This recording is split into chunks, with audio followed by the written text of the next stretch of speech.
Adventures in time and space, told in future tense. Dimension X.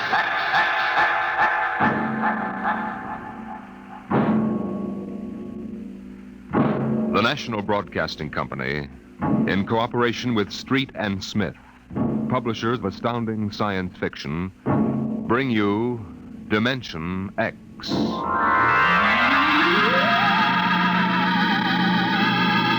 20 years had passed since the last of the giant migration ships had crashed to the surface of Mars, bearing its pitiful handful of survivors of the Earth Wars.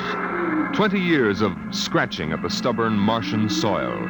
20 years of trying to devise new solar engines that would use the strange fuel they found on Mars. 20 years of longing, of turning eyes toward the green Earth as it hung on the horizon like a beckoning light. And now it was done, and the first new ship, built of shining Martian chromaton, had lifted bravely toward home with 3 men locked in its metal belly. Would they return to an Earth made barren by cosmic dust, to a blackened radioactive hell? Or would they find intelligence still alive on the scourged planet? What had 20 years of death and radioactivity done to our beloved Earth?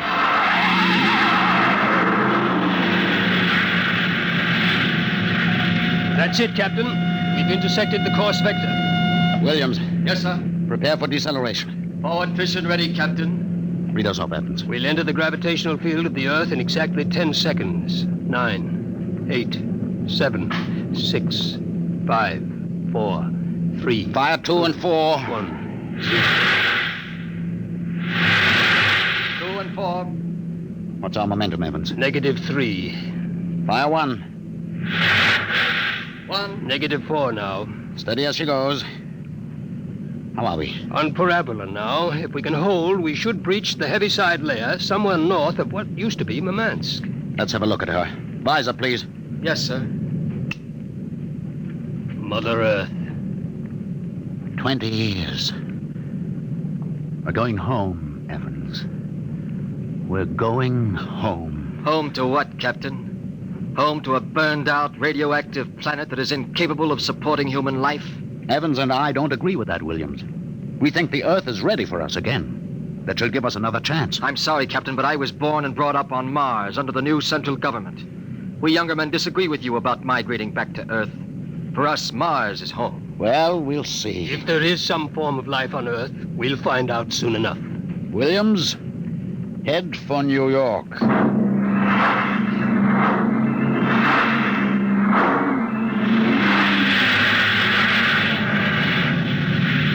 There it is, Captain. You can barely see the top of the Atomic Trades building in the twilight.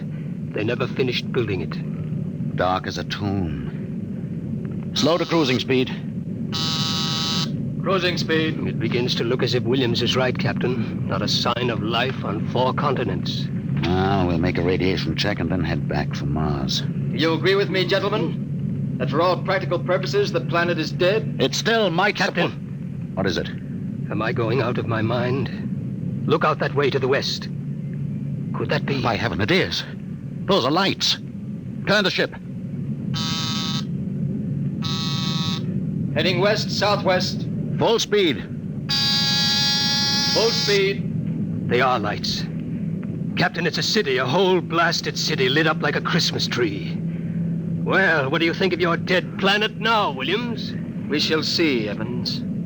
Remember, the Commission wants evidence of life as we know it. Decelerate to -5. We're going to take her down. There's an open area just on the edge of the city. Yes, sir. Hold on, gentlemen. We're about to land.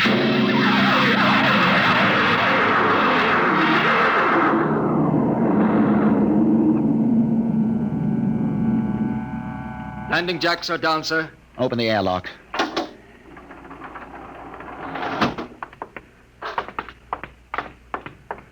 Close. All right, gentlemen. Before we go out, security at all times. Williams, you have the blast gun. I have it. If anyone becomes separated, fire a shot and make for the ship. How's the radiation, Evans? Safe enough so far. This seems to be a light area. Very well. Open the lock.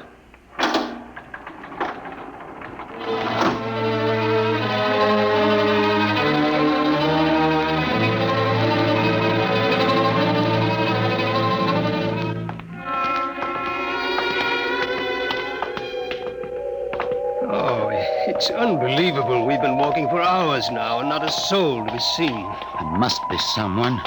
How do you explain the lights? I don't know. Municipal building. Shall we have a look here, sir? Possibly the records might contain some clue. Good idea. Keep your weapons ready.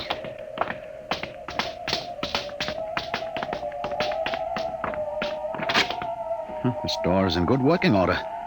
Almost as if it had been oiled recently. Long corridor, lights blazing in every office. William, stand watch here in the corridor. Fire a blast if you need us. Yes, sir. Evans, you come with me. We'll start right here with the city clerk's office. Better check radiation again. Not enough to do any damage.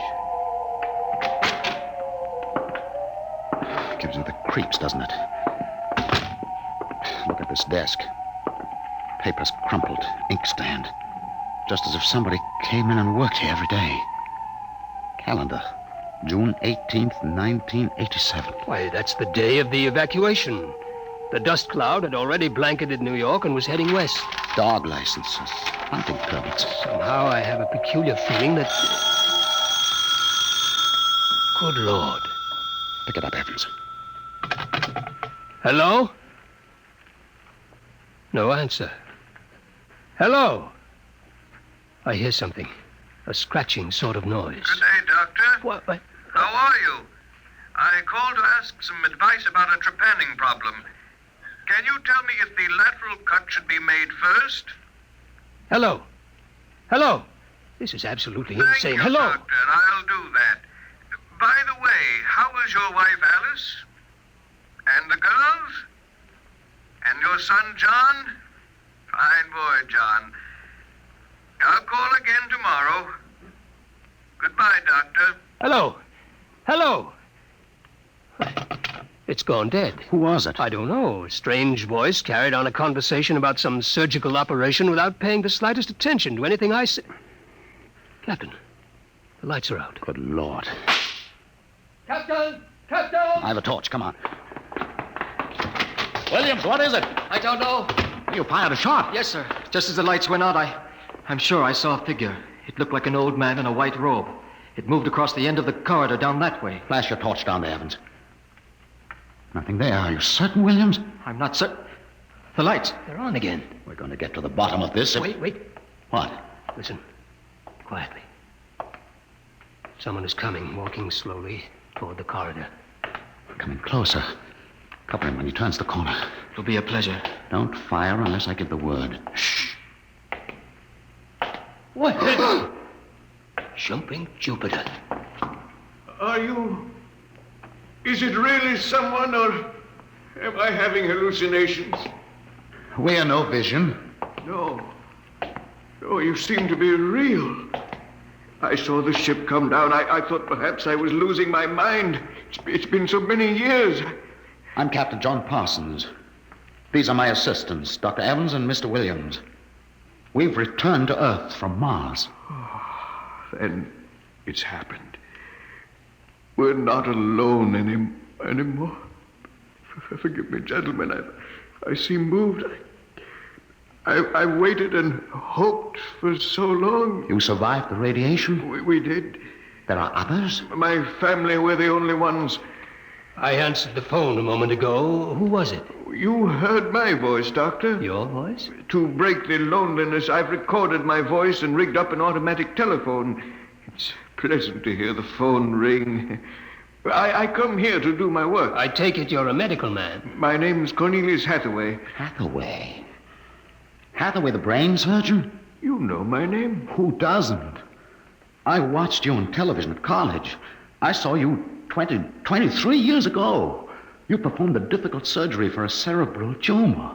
Marvelous. Thank you. I'd almost forgotten. My mind, you see, I'm almost 80 now. You look fine, sir. Well, we've had the best of everything. An entire city to choose from.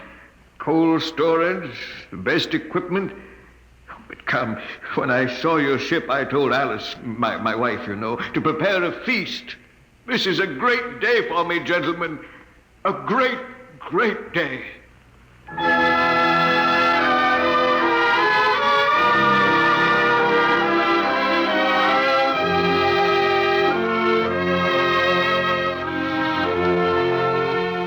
This is my wife, gentlemen. Alice, this is Captain Parsons, Dr. Evans, and Mr. Williams. How do you do, Mrs. Hathaway? Now, if you'll follow me, gentlemen, we'll meet my children. Lord, what a beautiful woman. She looks no more than 35. These are my daughters, Susan and Marguerite. This is my son, John. Nice to Well, meet sit down, gentlemen, sit down. We'll have a feast in honor of this occasion. Susan, Marguerite, get the best silverware and the damask napkins. John, fetch the glasses. Oh, yes, Father. It'll only take... Excuse me, John. Sir? How old are you? 23, sir. Thank you. Now, if you'll excuse me. What is it, Captain? Something wrong? Nothing except that it's impossible. You see, Dr. Hathaway's son was already in college when I started. That would make him at least 45.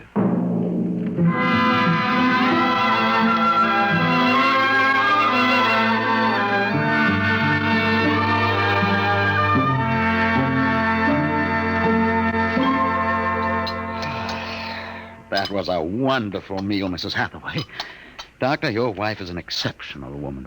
Thank you, sir. How would you gentlemen like some fresh gingerbread with your coffee? I baked it this morning. Oh, wonderful.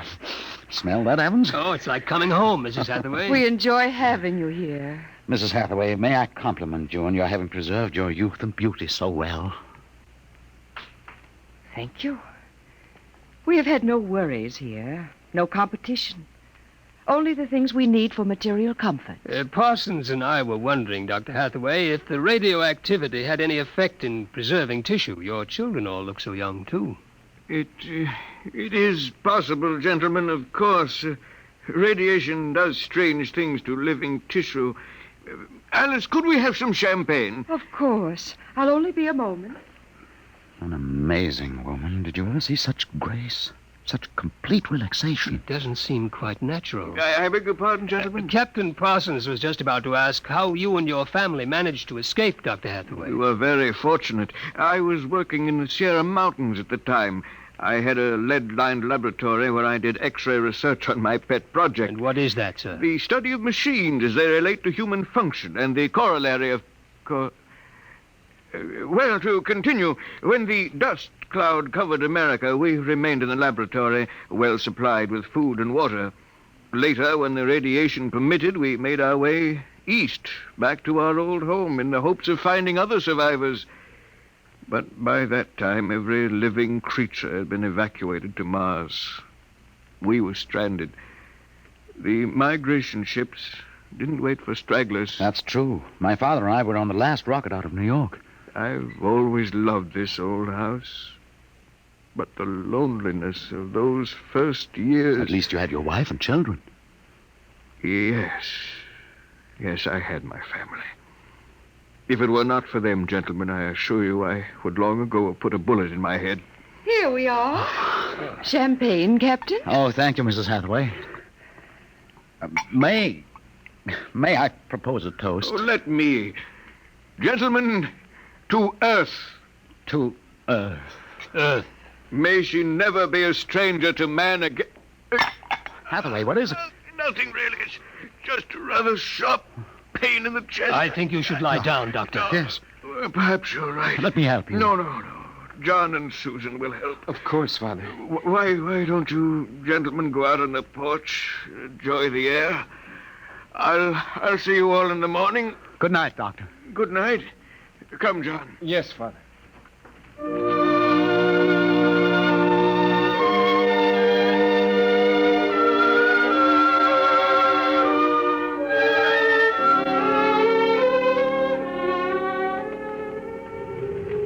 Well, what do you think of old Mother Earth now, Williams? Smell that summer breeze. Look at that view of the city lighted up against the sky. It has a certain quality. Well, score 1 point for the back-to-earth proponent. I didn't say that. You're beginning to feel it, though, Williams. I can tell. If you don't mind, gentlemen, I'm quite tired. I think I'll turn in. Excuse me. Well, Captain, Well, what? what do you make of all this? I don't know what you mean. This Hathaway and his family. There's something strange and unnatural going on here. I can sense it. I think you're reading things into it, Evans. Oh, perhaps. Well, I'll turn in too. Are you coming? In a moment, I want to smoke a cigarette. Beautiful view, What? is it not? I didn't hear you come out. How is he? Resting. I've never seen him this bad. Yes, he's an old man. I'm sorry, but the difference in your ages is so apparent. You must have been married very young. My husband is a very great man, Captain. It's too bad there was no one to appreciate him. Once, he wired the whole city with sound speakers, and when he pressed a button, the whole town lit up and made noises, as if 10,000 people were living in it. He must have been very lonesome for people. Although with a woman such as you, I don't understand. Perhaps one day you will understand. Good night, Captain. Good night, Mrs. Hathaway.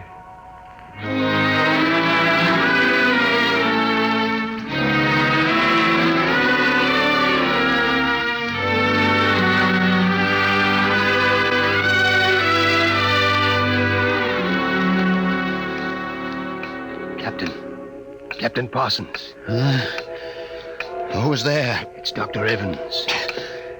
What time is it? 2 a.m. What's wrong? I couldn't sleep. A few minutes ago, I heard someone slip out the front door. The moonlight, I saw it was the old man. He was headed toward our ship. What are you suggesting, Evans? Nothing, except that it's fairly unnatural for an old man with a bad heart to go wandering off at 2 in the morning. Very well.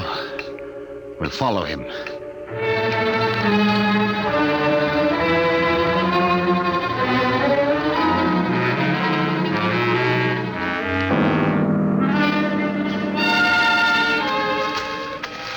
See him yet? No. Look, ahead there on the hillside. Isn't that Hathaway kneeling in the moonlight? Yes, I think so. Can we get closer? Let's head for that clump of bushes. This is far enough. What do you suppose he's doing there? What are those things on the ground? Good Lord. Those are grave markers. 4 of them. You're right. Seems to be praying over them. Listen. Do you forgive me for what I've done? I had to do it. I was so terribly lonely. You do forgive me, don't you? Yes, I feel you do. I'm glad. I think perhaps I can rest now. I think He's having another attack. Come on. Hathaway! Dr. Hathaway. Raise his head, Evans. His lips are moving. What is it, Doctor? Lean closer. I'm sorry I had to spoil all of this. I've expected it for some time. We'll fix you up. No, this is the end for me. It really doesn't matter. Except for them. What about them, Hathaway? You suspected, didn't you? Yes, I suspected, but I couldn't believe it until now. Do they know? No, they wouldn't understand. I wouldn't want them to know, ever. The Earth. Don't try to talk. The Earth is so fair. Doctor. He's dead, Captain. He knew it was the end this time. Yes, he knew. What was it he meant about your suspecting? Light a match, Evans. Look on those 4 grave markers and tell me what you see. Good Lord. Well? Alice Hathaway, Marguerite Hathaway, Susan Hathaway, John Hathaway. Died July 1987. But that's 20 years ago. If these markers are correct, then who are those others? Can't you guess, Evans? Can't you guess?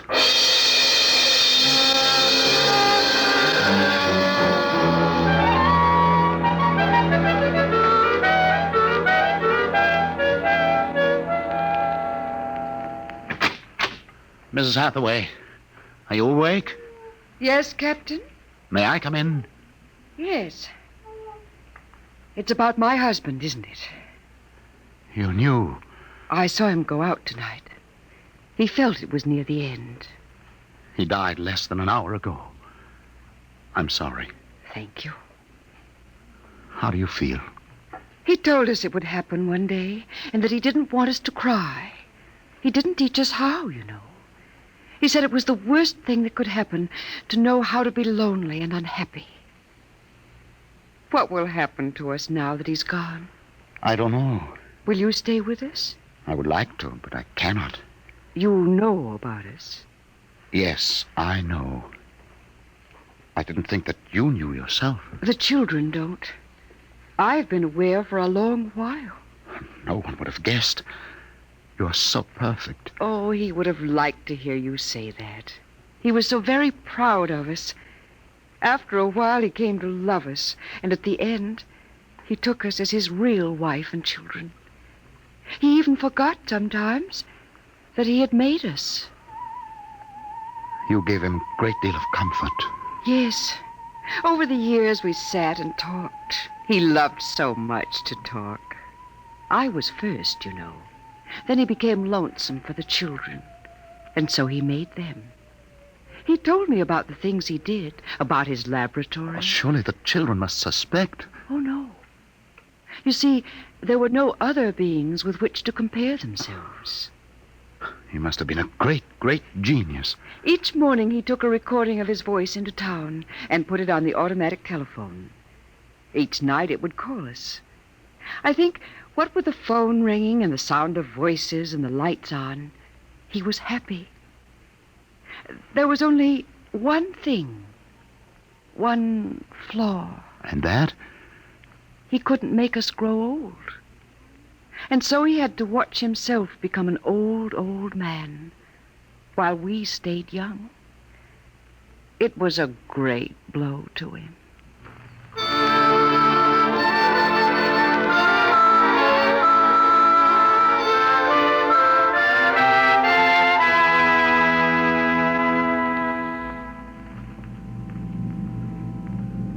And so we commend the body of this man, Cornelius Hathaway, to his Maker. Ashes to ashes, dust to dust returneth. Amen.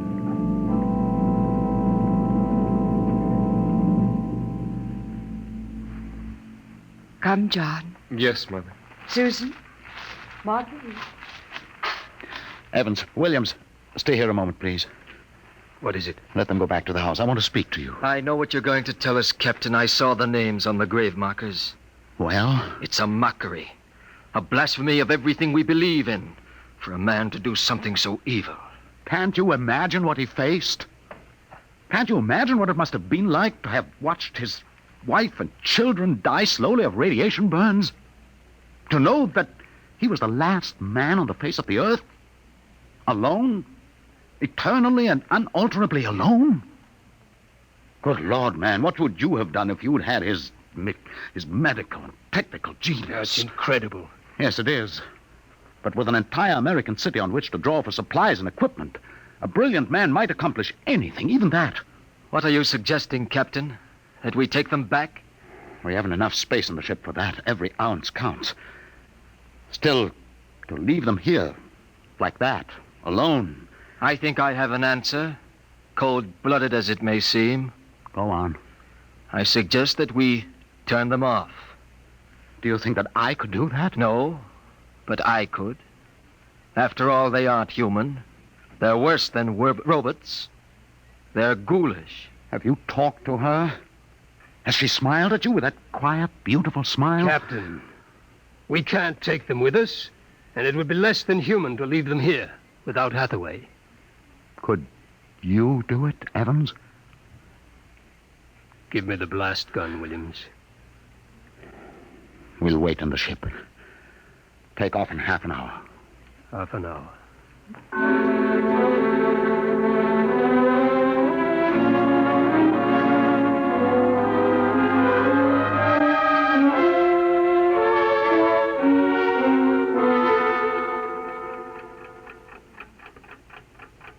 6:25. He should be back soon. Yes. He's doing the only humane thing, Captain. They are less than human. Are they? Well, it's done now, and no one will ever... That's the airlock. He's back.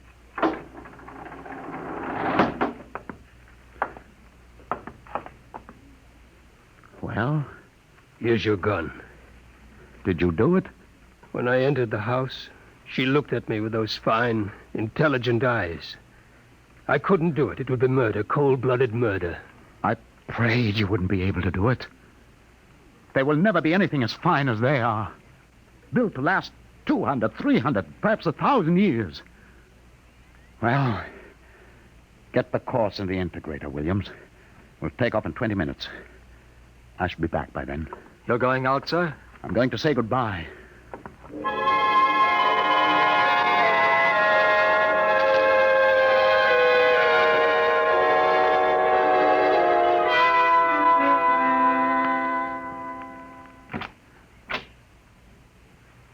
You've come back.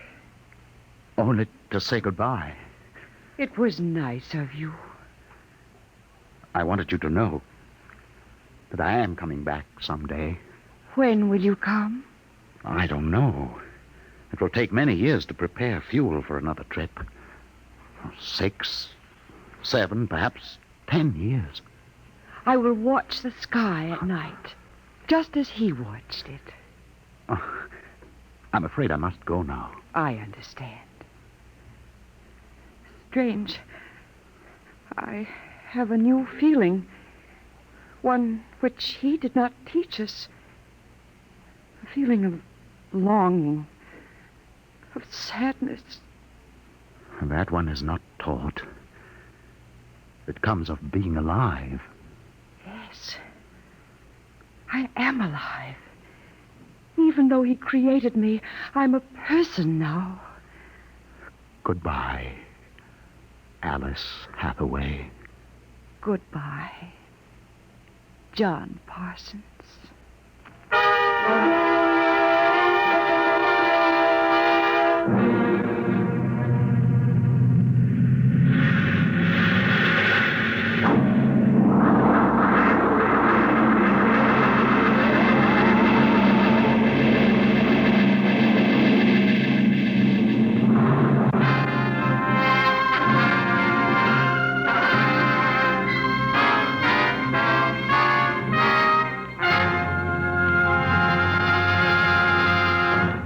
You have just heard another adventure into the unknown world of the future.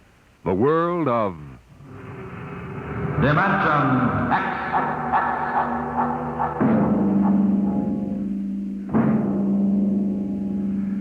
When the time comes for man to explore the universe, to deal with the strange inhabitants of other worlds, there will be much to remember. Perhaps the most important lesson of all will seem too fundamental to be included in the training manuals. Listen at this time next week as Dimension X brings you a story from the pages of the August astounding science fiction. A story called Courtesy.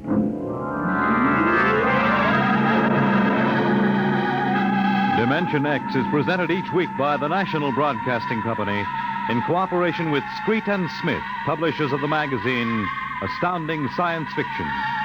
Today, Dimension X has presented Dwellers in Silence, written for radio by George Lefferts from the story by Ray Bradbury. Featured in the cast were Peter Capell as Captain Parsons, Bill Griffiths as Dr. Hathaway, and Gertrude Warner as Alice. Your host was Norman Rose, music by Albert Berman.